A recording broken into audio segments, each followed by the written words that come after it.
Hoje eu vou falar um pouco sobre a obstrução intestinal que o presidente Jair Bolsonaro sofreu. Mas claro, caso você não me conheça, eu me chamo Vinícius, sou estudante de Medicina pela Escola Superior de Ciências da Saúde e o objetivo desse vídeo é falar apenas sobre essa doença, que ela não é tão comum assim de acontecer, mas ela é bem previsível. Então vamos lá? Mas antes de falar um pouco sobre essa doença propriamente dita, é necessário que você entenda como que funciona todo o nosso trato gastrointestinal. Mas eu vou focar um pouco apenas no intestino, então eu vou ignorar ali o estômago e todos os outros órgãos que ficam acima dele, como o esôfago, boca e etc. Partindo ali do intestino delgado, quando o bolo alimentar chega ali, ele precisa passar por todo o intestino, que vai aí metros e metros, até chegar no ânus, que é ali o destino final dele. Acontece que o nosso intestino, tanto o grosso quanto o delgado, ele, por ser extremamente grande, ele tem que se comportar de tal maneira que ele fique todo torcido e recontorcido em nosso abdômen. E para que o bolo alimentar ele consiga passar por todo esse trato, até porque o trato gastrointestinal ele nada mais é do que um grande tubo em que o início é a boca e o final é o ânus. E para esse bolo alimentar conseguir caminhar por todo o intestino, tanto o delgado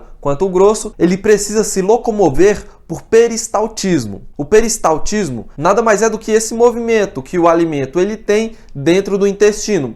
E o principal responsável para que esse alimento se desloque não é a gravidade, e sim uma musculatura extremamente fina que fica ali na periferia de todo o intestino. E é justamente por isso que, a partir do momento que o alimento ele chega no intestino, ele consegue ali passar por todo o intestino e ao final ser evacuado. Entendido? Dado essa introdução, uma obstrução intestinal é literalmente o que o próprio nome diz, é uma obstrução que acontece no intestino. O nosso trato gastrointestinal, como eu falei para vocês anteriormente, ele é como se fosse um tubo. E a partir do momento que você obstrui esse tubo, você tem uma obstrução.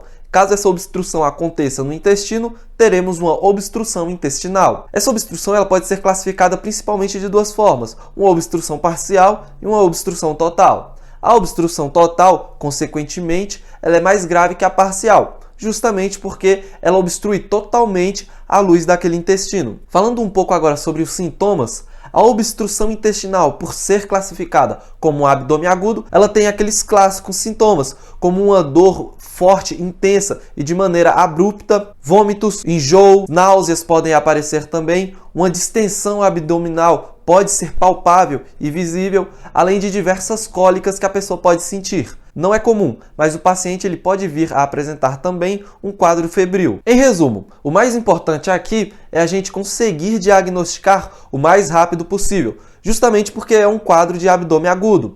Isso significa que esse quadro, caso ele seja diagnosticado de maneira precoce, ele pode evoluir para doenças bem mais graves, até porque caso essa obstrução ela continue sendo persistente naquele local, você pode começar a entrar em um processo isquêmico daquela região e, dependendo do caso, até necrosar aquilo dali, tornando essa doença bem mais letal do que ela era caso não fosse diagnosticada a tempo. A obstrução intestinal ela pode acontecer por N motivos. Diversos processos externos e internos podem acometer uma pessoa a desenvolver um quadro de obstrução intestinal. Porém, com o presidente Jair Bolsonaro, eu acredito que essa obstrução intestinal ela está diretamente relacionada com a facada que ele levou lá em 2018, se eu não me engano. Quando acontece algum tipo de dano, lesão, perfuração em nosso intestino, é necessário ser submetido o paciente a uma cirurgia de emergência.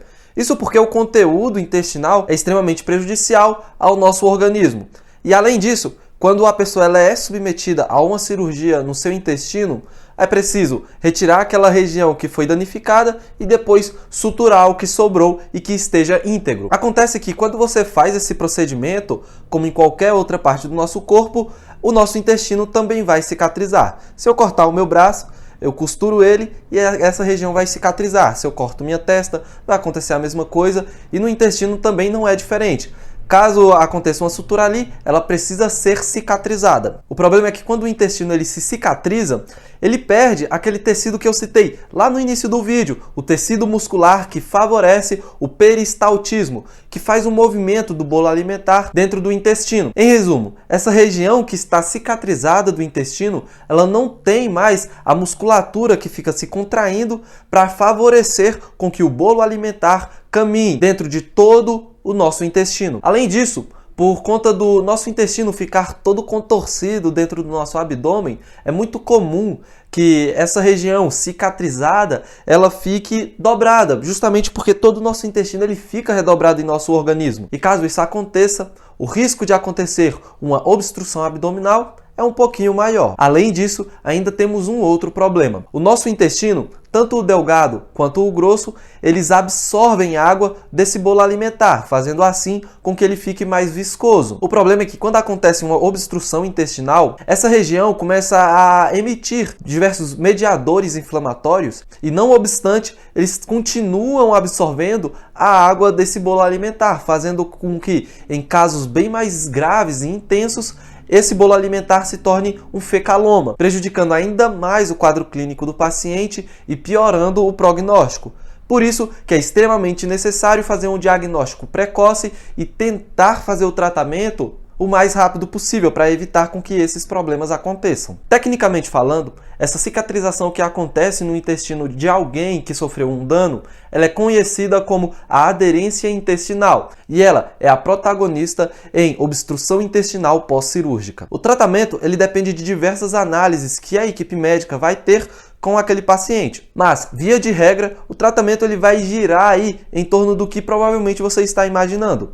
É necessário retirar esse bolo fecal que está retido ou bolo alimentar, dependendo da região onde essa obstrução aconteceu. Além disso, fazer uma variedade de drogas analgésicas, porque esse tipo de doença ela incomoda bastante e a dor é muito intensa, além de alguns outros remédios, ou para funcionar como anti-inflamatório, ou para alguma outra adversidade que possa vir a aparecer, dependendo aí do quadro clínico do paciente. E caso nenhuma dessas abordagens consiga reverter o quadro do paciente, certamente ele será submetido a uma cirurgia de urgência para ser retirada essa obstrução e, consequentemente, essa região vai se tornar outra região cicatrizada e, consequentemente, pode vir a causar outra obstrução. Mas é aquela balança entre ônus e bônus e ver qual que mais compensa. E repito, caso essa cirurgia venha a acontecer, ela é uma cirurgia de urgência, não de emergência. Você não sabe a diferença entre esses dois termos? Assista esse vídeo aqui que eu fiz explicando exatamente o que cada um deles significa. Então é isso, gente. Eu realmente espero que vocês tenham entendido essa doença. E caso esse episódio ele tenha mais novidades, eu faço questão de vir aqui trazer um novo vídeo. Eu espero que você tenha gostado. Eu vou ficando por aqui. Um abraço e até o próximo plantão. Tchau!